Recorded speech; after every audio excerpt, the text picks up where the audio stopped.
Right, sorry about that, guys. I don't know what happened there. I must have had a little technical issue. So this is the monthly update part two. Right, as I was saying before, I was rudely interrupted. Actually, I've forgotten where I am now. This is about what 2.5 hours later. Hang on, I'm going to just put the television on mute a minute.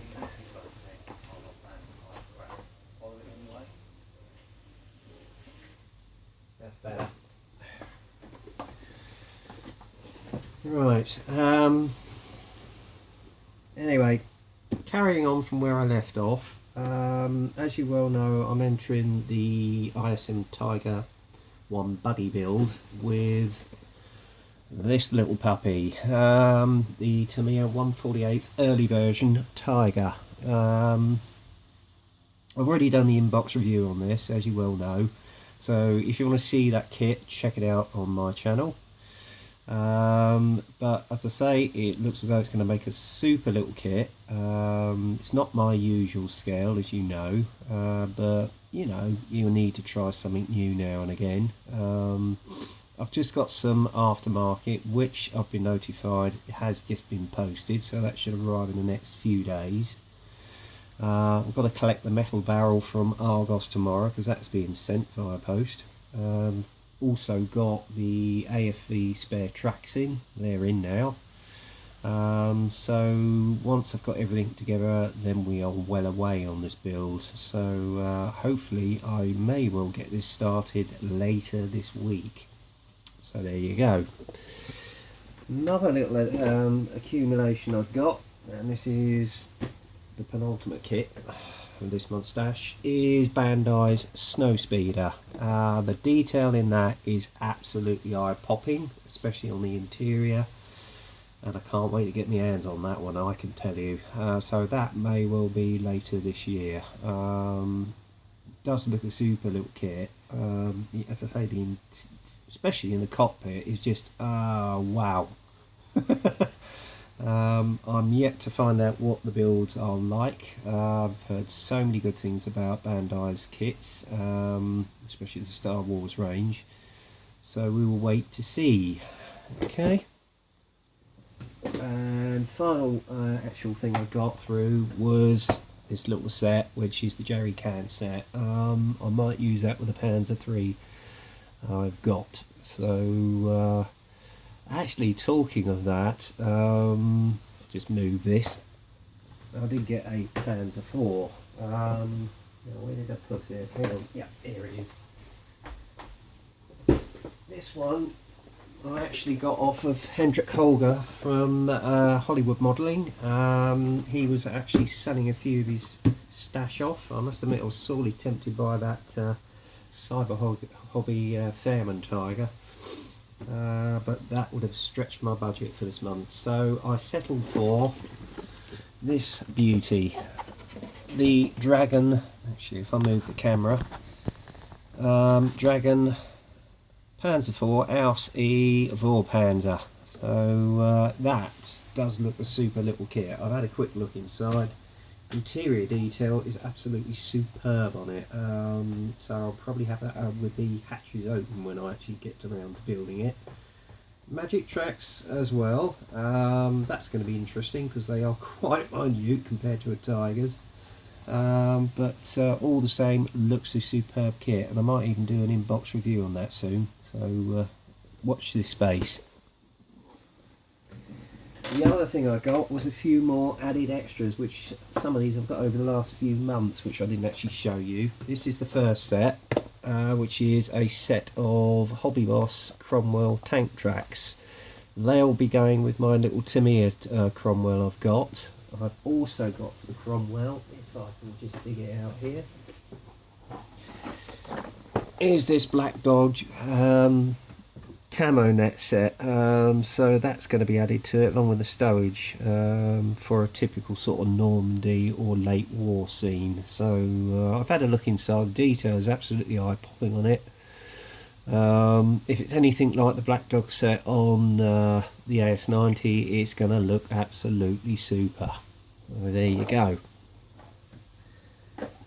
The next one I got, which is for a half track 251, which I got, is this Hobby Boss's own tracks for that kit. So I didn't want to use the Tamiya ones because they're bloody awful rubber band things, although I've had to use the ones on the AS90, which I can't say aren't too bad, I have to say, but this will be an added addition to that kit.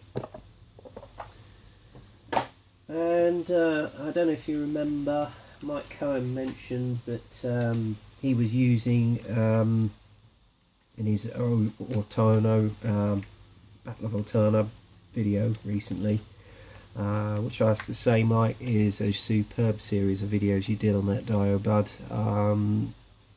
It's just awesome what you do. It really is, so hats off to you. And you mentioned you had a storage set which you got in, which is value kits. Well, I have to tell you, I've also got the Sherman set as well, for a Sherman build that I may well be doing soon.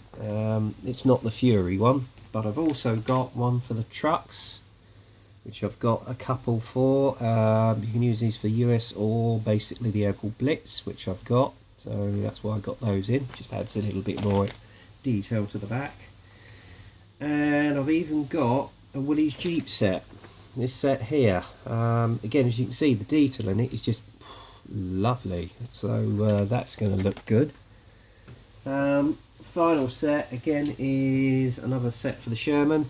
The set here. That might well go with an Alamein Sherman, which I've got on order, which I've bought off eBay. And then also I've got a couple of the Linden sets. This one is the one that goes with 6253. That's the Dragon late Tiger that I've got, which I will be using as the command version of Whitman's tank. So I decided to get the full interior as well, because I might have that opened up a little bit. Detail in that is just absolutely eye-popping again. Yes, it's going to be a bit fiddly with having to get the casting blocks off with resin and etc, but it'll be well worth it, I can tell you. And the other one I got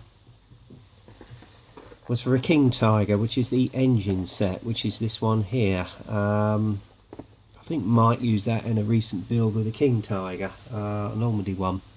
I think it was Kurt Nisball's King Tiger. So I'll be using that in one of my King Tigers at some stage in the future, as though it's being maintained. And then the final item on the agenda is a paint set I managed to get in. Get that out of the way for me.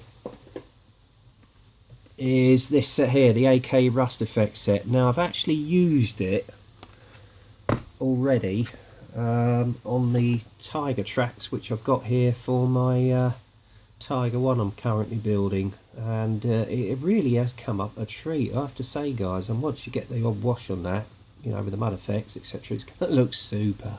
It really is. So really that's it in a nutshell for this month, guys. Yes, I have been watching a few videos, basically some of Frankie Day's. I have to say, I've just seen his completed Catalina that he's been building, and wow, that looks really super bad. It really does. And keep up the good work. You always keep me keenly interested around about the background of the subjects you're building, etc. And also, I think Classic Plastic, he's actually in the midst of building a Martian war machine, and it's very near the end. He's put the sound effects in it, etc. That's from the 1953 film, I think, and looks awesome. And who else can I think of? Well, Mike has his Battle of Ortona video. Again, superb set of videos on how to do the diorama leading all up to it. And he's currently going to do a Normandy one, obviously with the 74th anniversary of D-Day, and it was on this very night that basically the paratroopers were on their way to Normandy to start the invasion, as well as the Pegasus Bridge operation. So obviously our thoughts go to those times tonight, and then obviously tomorrow is the 74th anniversary of D-Day itself, the most significant day in World War II history, because if that had failed, no doubt the war would have dragged on for another 3 or 4 years, and could have been a costly venture. But thankfully it did, and within a year the war was over in Europe. Anyway, that's it for now, guys. So until the next time, get kit crazy, happy modelling, and I'll speak to you soon.